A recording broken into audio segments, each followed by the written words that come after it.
शेतकरी मित्रांनो, जे रासायनिक खतं आहेत आपण जे बॉन्डिंग तोडायला SR कल्चरमध्ये टाकलेले आहेत ते हलवल्यानंतर समजा आपल्याकडे टाईम असेल तर हलवून घ्या. हलवल्यानंतर त्याची प्रक्रिया बघू शकताय तुम्ही.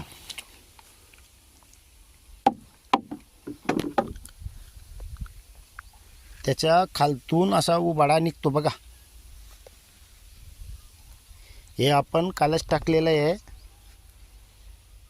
आणि प्रक्रिया चालू झालेली आहे त्याची. आपले SR कल्चर थंडी असो की गरमाट असो, गरमाटमध्ये फास्ट काम करतं, अजून थंडीमध्ये सुद्धा फास्ट काम करतं आहे. हे बऱ्याच शेतकऱ्यांना अनुभव आहे.